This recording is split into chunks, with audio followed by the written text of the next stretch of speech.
Jonas, makikibalita lang ako. I heard na umatras ka daw sa kasal ninyo ni Scarlett. What happened? Nandito si Isabel, baka pwede mo explain sa kanya kung anong rason mo talaga. Benedict, hindi ko na kailangan magpaliwanag. Why not?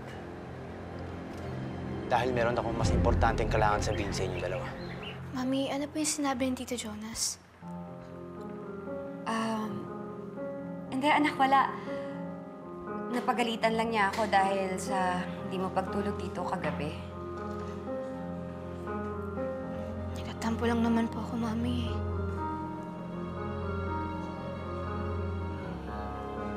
Anak, sorry ha. Tandaan mo to. Hindi ko kayang mawala ka. At kahit anong mangyari, lagi mong iisipin, mahal na mahal kita. Kaya please lang, huwag mo akong iiwan, ha? May mas interesting pa kaysa sa pagtanggi mo sa kasal ninyo? Meron. And this time, matutuwa si Isabel dahil hindi niya na kailangan makipag-agawan kay Scarlett para kay Catherine.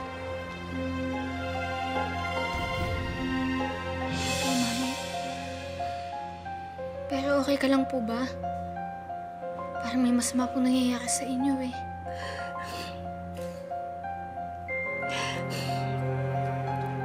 Anak, meron akong mahalagang sasabihin sa'yo.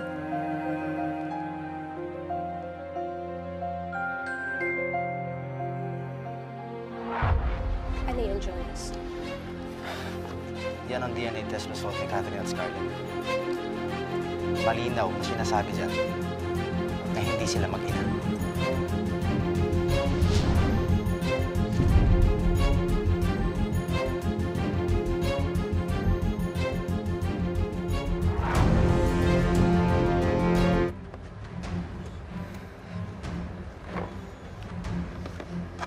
Alam na ba ito ni Scarlett? Oo, alam niya na. Pero pati siya nagulat. Natural. Sa yabang ba naman ng babaeng yan?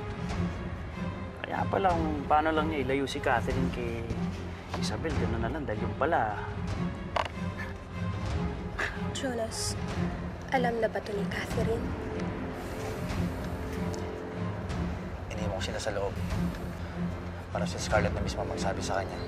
Bilang kailangan ko lumabas dito para sabihin agad sa inyong dalawa. No.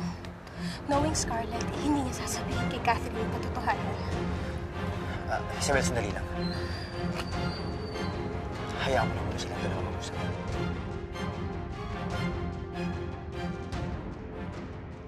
Ano po yun? Anak, kung ano man yung nagawa ko sa'yo in the past, sana patawarin mo ko.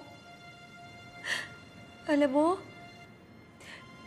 mo nang wala ka kagabi, na-realize ko, siguro nga talagang kulang yung pagmamahal na binigay ko sa'yo. Kaya mas naging close ka kay Isabel. Hindi ko naman po na-expect na sasama po ng ganito yung loob niyo dahil hindi po ako umuwi dito. Anak, wala kang kasalanan. Naiyak lang talaga ako dahil humingi din sa akin ng sorry ang Tito Jonas mo. And of course, pinatawad ko siya. Kasi wala naman ako magagawa kung ayaw sa akin ng tao, diba? Mas okay na po yun na hindi po natuloy yung kasal niyo. Kaysa naman po pakasalan niyo po siya pero hindi naman po siya willing na pakasalan kayo.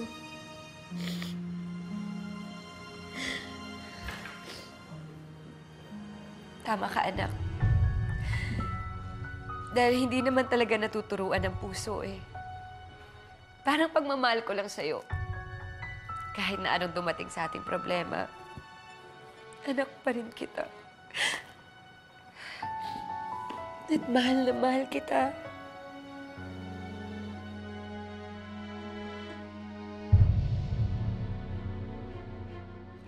Kilala ko si Scarlett. Gagawin niya lahat para ilis ang katotohanan kay Catherine. Isabel, sandali lang. Hayaan mo na muna na mag-usap silang dalawa. No! Sinungaling yan si Scarlett. Kaya ako magsasabi sa anak ko. Isabel, please. Tagal ko na po gusto marinig yan sa inyo, Mami. At ngayon pong sinabi niyo sa akin, tuwang-tuwa po ako. Tingnan mo na. Alam mo ba, anak, matagal ko na rin gustong sabihin sa'yo yan. Kaya lang, every time na nagkakalapit kay ni Isabel, napapaatras na lang ako.